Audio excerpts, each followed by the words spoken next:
Bem-vindo ao Pode Resenhar! Olá pessoal, estavam com saudades de mim? Claro que não, né? Eu sabia. Enfim, voltei aqui, tô recuperado já. Que bom que aconteceu isso, né? Mas muita gente não conseguiu, então vamos continuar nos protegendo, fazendo distanciamento, até que todo mundo esteja vacinado e livre aí dessa pandemia. E hoje a gente tem aí aquela velha mistura de algumas comprinhas e as leituras da semana. As leituras da semana foram boas, mas não foram muitas, então hoje essa resenha vai ficar um pouco mais curta do que as tradicionais. Então vamos lá para a resenha? Bom, começando aí então com as compras da semana. Olha só, eu consegui pegar com um desconto essa edição da segunda Gênesis dos X-Men, que fecha aí aquela saga completa do Claremont e do Byrne. Se bem que aqui só tem uma história do Byrne, mas pega desde o início dos novos X-Men, né? Lá com as histórias do Len Vein, do Uncanny X-Men, Uncanny X-Men não, Super Giant. Olha só, a memória tá ficando uma porcaria. Aqui, por exemplo, tem... Vamos ver aqui, é o Giant Size X-Men, caramba. Então, pena que eu ouvi numa live da Panini que eles não pretendem fazer reimpressões disso daqui, porque eles estão com outros planos. Porque para mim, nesta coleção, só falta aquele X-Men Dias de um Futuro Esquecido, mas azar o meu, né? Chegou também aqui do Pipoca e Nanquim o Antes do Incal, que é a segunda parte da trilogia que Pipoca e Nanquim está lançando de toda a série Incal. Dessa vez aqui não é mais o Moebius, né? Mas continua aí com os textos do Jodorowsky. Então, um dia quando eu conseguir terminar de ler tudo isso, eu faço a resenha aqui. Consegui também um descontinho de 35% e consegui a segunda edição da Biblioteca Eisner, que é O Milagre da Vida, e que é muito legal essa edição aqui, porque ela tem esse diorama e tem esses personagens aqui. Então, se você quiser fazer um cenário, aí tiver espaço na sua casa e tal, para fazer, dá para fazer um cenáriozinho com os personagens do Eisner. Bem bacana essa edição aqui, viu? E esse volume 2, ele tem Vida em Outro Planeta, que saiu aqui pela Abril como um sinal do espaço. Eu tenho, não vou me desfazer da minha edição porque ela é colorida. Essa daqui é preto e branco. 7 histórias de Curtiço, que se eu não me engano isso aqui é inédito. Se eu não me engano, e posso estar enganado. Assunto de Família e Pequenos Milagres. Esses dois já tinham sido lançados, mas é muito difícil de achar hoje em dia, né? Eu gostaria muito que a Devir continuasse com essa biblioteca histórica, com essa biblioteca Will Eisner, porque só foram 2 volumes, né? Inclusive forma uma lombadinha aqui, ó. Se você colocar lado a lado, né? O primeiro foi Um Contrato com Deus e Outras Histórias, e agora esse aqui, O Milagre da Vida. Consegui comprar também em um sebo via Amazon o Gênesis do Crumb. Vocês perceberam que eu tô com uma fixação por Crumb esses últimos dias, né? Então consegui comprar aí o Gênesis do Crumb num ótimo estado e num ótimo preço, viu? Realmente vale a pena às vezes você comprar lá na Amazon, porque é só olhar os comentários, né, das pessoas que compraram, se tiveram problemas ou não. Como eu vi lá que a maioria das pessoas não tinham tido problemas, eu comprei e realmente veio aí. Tem uns amassadinhos aqui, mas isso aí tem até no do Pipoca e Nanquim, viu? Que veio bem porcamente embalado dessa vez. Esse Incal aí tem os mesmos amassadinhos assim e tal. Mas enfim, isso é bobeira. E finalmente comprei aqui Conto dos Orixás do Hugo Canuto, que essa semana virou notícia aí, porque apareceu num fundo de um filme aí, que eu não lembro qual que é agora. Mas que legal, né? Isso aqui Conto dos Orixás, fala sobre as lendas, né, afrodescendentes aí, da Umbanda e do Candomblé. Olha só que legal, veio com um postal e um marca-página, e o legal é que ele faz uma baita homenagem ao Jack Kirby, né? Olha só os traços aqui, é puro Kirby isso aqui, né? Imagina, é tipo os orixás desenhados pelo Jack Kirby e com uma coisa épica aqui, né? Então, esse daqui, semana que vem tem resenha, certeza que eu vou. E já tá na 3ª edição, hein? Você compra pela Amazon também, super barato. E vale a pena pra gente conhecer mais da cultura afrodescendente aí do Brasil, que é muito pouco conhecida. e tem muito estigma em cima e muita ignorância envolvida com relação às culturas afro-brasileiras. Agora vamos para as resenhas de fato das leituras que eu fiz essa semana. Então vamos lá. Primeiro, eu resgatei aqui um material que eu tinha há muito tempo e reli e li. Por quê? Vou explicar direitinho. Solar é um personagem criado pelo Ayrton Sbrack, que é o editor da Nemo, da editora Nemo, e que fez também, junto com o Flávio Colim, Histórias Gerais, que eu já resenhei aqui no canal. E é um super-herói que ele quis fazer um super-herói nacional. Então ele lançou o Solar em 1996, e em 5 edições, se eu não me engano, né, em uma revista. E aí em 2004 ou 2009? Agora eu tô com as datas todas embaralhadas aqui. Não, 2009. 2009 ele fez esse resgate aqui do Solar e lançou essas 2 edições. Uma é o Renascimento e a outra é Solo Sagrado, né? E aí ele reconta a origem do Solar, toda baseada em lendas indígenas brasileiras, né? E em Belo Horizonte. A trama é passada em Belo Horizonte. O legal é isso, né? Que a trama é passada em Belo Horizonte. Então aqui a história deixa eu só ver aqui o nome dos desenhistas, porque são vários, né? Essa história é desenhada pelo Rubens Lima. O traço do Rubens Lima é um traço bem característico assim de gibi de super-herói, né? Tem todos os maneirismos aqui, é um traço muito bem feito, né? É um traço clássico, digamos assim,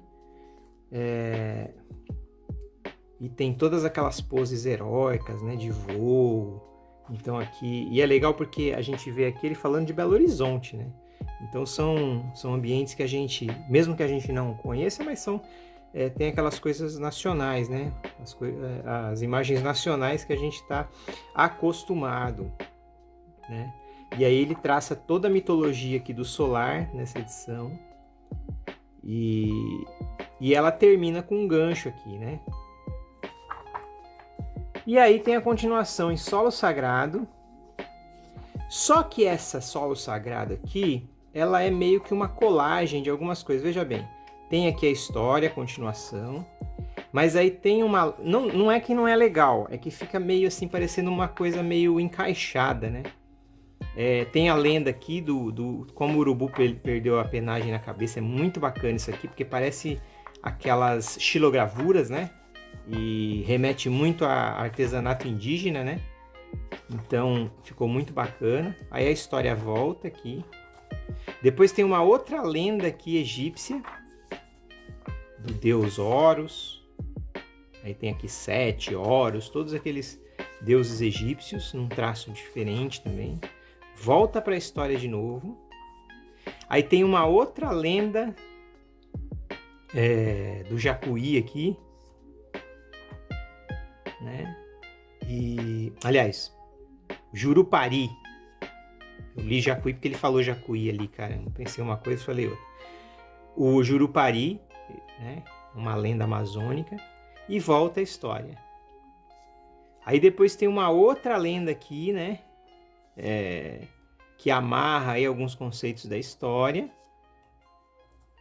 E depois retorna aí. Então, ou seja, é mais ou menos uma continuação da outra história, mas ela não avança a trama, tá? E aí tem os desenhos novamente do Rubens Lima, que é na história principal, e naquelas complementares lá é o Luciano Irtum e o Las Muniz, que fizeram aquelas lendas lá e tal. Ele faz um agradecimento aqui ao Darcy Ribeiro e aos irmãos Vilas Boas, né? E... sim, é legal, mas também a trama não conclui. E aí ficou muito tempo sem ser lançado mais nada.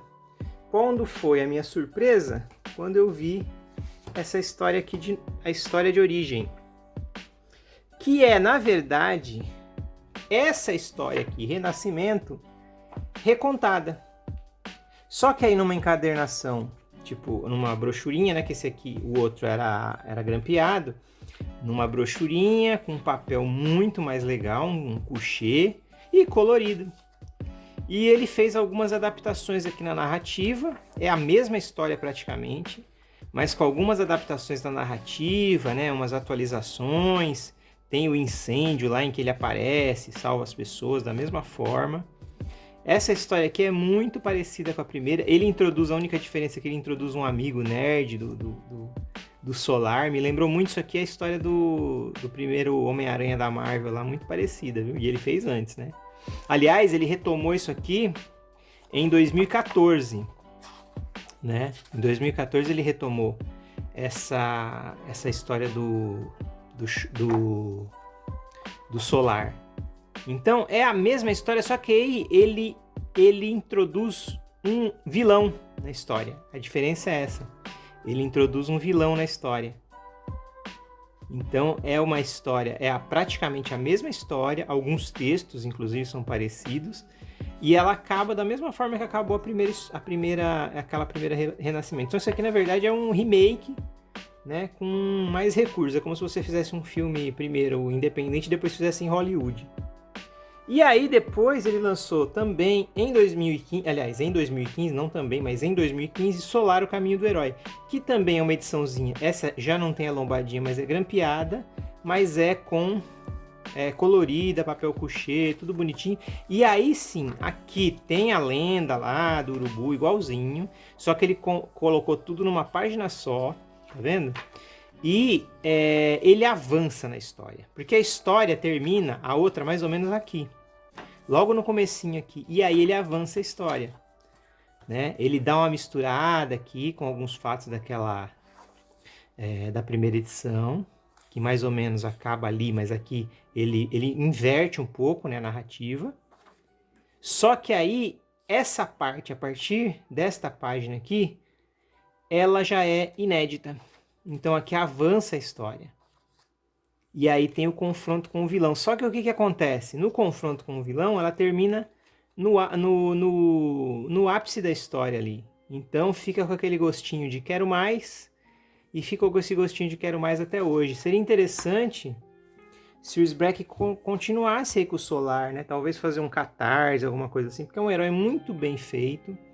É um herói assim que, embora tenha toda a mitologia do super-herói, questão de ganhar poder e não sei o quê, mas é um que ele é, não diria original, mas ele bebe em fontes nacionais aí, sem ficar aquela coisa piegas, né? Ou até meio ridículo, porque assim, toda vez que a gente adapta um herói para o cenário nacional, ele fica meio ridículo. Ele fica, não tem jeito, porque a nossa cultura, diferente da cultura dos Estados Unidos, essa figura do herói nossa, ela é mais uma figura divina, digamos assim, né? O salvador da pátria nossa, ele é mais divino do que super poderoso, né? Não tem aquela coisa do cara que é invencível, que vai pra luta e não sei o quê, até porque nos Estados Unidos tem essa coisa do soldado, né? Do soldado que vai pra guerra e tal. É uma discussão que a gente, depois outro dia, pode fazer até um programa falando sobre isso aqui no canal. Mas é um herói que é bem produzido, é uma história que você lê e você acha bacana, e os ganchos são bem colocados nas partes, mas ficou por aí. Então seria legal recomeçar essa história aqui do Solar. Eu também li essa semana, na verdade esse aqui é o reli, né? Que é o Tiger Fist, que é uma edição da Pé de Cabra, né? Do Panhoca. Panhoca, inclusive, participa aqui. Cara, isso daqui é uma zoeira total, né? É um nonsense, um gibi muito legal. É no estilo do Escória Comics, né? Pé de Cabra é mais ou menos uma editora irmã e co-irmã da Escória Comics, né? E eles pegam aqui, fazem todos os maneirismos aqui, todos os trejeitos de um gibi mensal americano, né? Pra contar a história do Tiger Fist. Eu fico com o First na cabeça, fico falando bobagem. Mas é do Tiger Fist, que é um cara, que é esse cara aqui, que era um cantor, saxofonista de jazz, e perde os punhos e são colocadas duas cabeças de tigre no lugar das mãos. E eu não vou falar mais nada, porque, primeiro, não dá pra mostrar aqui, porque tem algumas cenas explícitas, mas é muito engraçado. Não é pouco, é muito engraçado. E aqui tem uma coisa do Panhoca falando com o Gabriel Góes, né? Tá, uma discussão aqui irônica sobre... E aí tem uma história do Capitão Presença. Eu gosto muito do Capitão Presença, eu tenho um álbum que foi lançado pela Conrad, né? Capitão Presença, pra quem não sabe, é o super-herói dos maconheiros, né? E aí eles fazem uma brincadeira com o Justiceiro, né? E aí tem o Justiçador aqui e tal, não sei o quê. E aí ele fala, já começa zoando, né? Antigamente eu entrava de cabeça nessas missões sem pensar em nada. Mas aí o Frank Miller inventou a legenda de pensamento. Cara, muito engraçado, né? E aí esse Justiçador invade aí um lugar onde o Capitão Presença tá lá. É um Capitão Presença todo detonado, parece o Ed do Iron Maiden, né? É muito, muito legal isso aqui. Aí tem umas coisas muito nonsense. Tem essa aqui que é uma piadinha. Tem uma sessão de cartas falsa, onde o Grant Morrison escreve para o Tiger Mail. Aí depois termina com essa história aqui, Vanya e a turma de Anexia, né? Cara, isso aqui é sensacional. Sensacional. Compra sem pensar. É muito legal, tá? É aí uma edição da Pé de Cabra. E por último, para terminar essa resenha, esse quadro maravilhoso que tem toda semana, As Fúrias Femininas, que é uma releitura das Fúrias Femininas feita pela Cecil Castellucci, desenhada pela brasileira Adriana Mello, que manda muito bem. A Adriana Mello é uma desenhista de mão cheia e foi lançada nessa edição caprichadinha aqui, ó, da Panini, né? Uma edição em capa dura, caprichadinha e tal. E olha só essa guarda com o desenho da Adriana Mello, que coisa linda. E o que eles fazem? Faz uma releitura das Fúrias Femininas sobre o olhar delas lá do Quarto Mundo. E essa história foi inspirada no Senhor Milagre 9 de 1971, que foi publicada aqui no Lendas do Universo DC Jack Kirby, volume 7, né? Do Quarto Mundo, as Lendas do Universo DC do Jack Kirby Quarto Mundo, porque tem um monte de coisa do Jack Kirby que a Panini lançou, né? E aí ele faz uma releitura pela ótica feminina. Cara, que história legal, viu? Porque elas colocam, primeiro, as mulheres como protagonistas, né? Fala muito de abuso aqui, de assédio, de abuso. E é para deixar aí aquele pessoal do macho alfa lá tudo incomodado, viu? Se você é macho alfa, não lê isso aqui, você vai ficar incomodado. Ou se não lê, aprende um pouquinho, né? O que significa ser mulher e sofrer aí com as consequências de assédio e tudo mais. É uma história, são histórias pesadas, viu? Mas com um final que ele compensa. Porque é um final, assim, libertador, né? Dessa história. E como é uma releitura, não venham me falar, acabaram com as heroínas, porque não sei o quê. Aquele churume que vem sempre quando tem alguma releitura de alguma história, né? Porque aqui a intenção foi essa, foi pegar as personagens que eram colocadas em uma posição nas histórias clássicas e colocar numa visão mais feminista mesmo, né? É um quadrinho feminista e eu gostei bastante. Olha essa capa aqui, que coisa linda. Ela é uma série que se fecha em si mesmo, tem um gancho aqui para uma continuação. Os desenhos da Adriana Mello aqui. A Adriana Mello tá, meu amigo, tá botando pra quebrar aqui, viu? E então é assim, é uma visão diferenciada, né? Não vou parar de passar aqui pra não ficar dando spoiler, né? A capa aqui é a capa da edição 6, né? Então é uma série fechada que tem uns ganchos aqui pra uma continuação, né? Olha só a outra guarda, que bonito. Então trabalho assim de edição muito bom, muito bem feito, né? Impressão, papel, tudo bonitinho aqui. Embora o preço não tá... Opa, spoiler. O preço não tá caro frente ao que o mercado oferece hoje, né? Então, se você puder adquirir essa edição, eu recomendo, principalmente para as mulheres. É uma edição que as mulheres vão gostar bastante. E também os caras aí que querem aprender um pouquinho sobre o universo feminino devem ler essa edição, tá bom? Então hoje é isso, eu fico aqui terminando este programa com As Fúrias Femininas e até a próxima. Um abraço a todos! rede de canais Pode Debater tem programas todos os dias. Na segunda, temos a gravação do nosso podcast com toda a equipe. Na terça, temos o Pod News com Paulo Alexandre Júlio e Pablo Lopes. Na quarta, temos o Pode Animar com Paulo Alexandre Júlio. Na quinta, temos o Pode Entrevistar com Adilson Terrível. Na sexta, temos o Pode Aprofundar com André Cruz. No sábado, temos o Pode Debater quadro a quadro com Amálio Damas e Adilson Terrível. E aos domingos, temos o Pode Resenhar com leituras da semana e resenhas esporádicas quando tiver algum quadrinho interessante.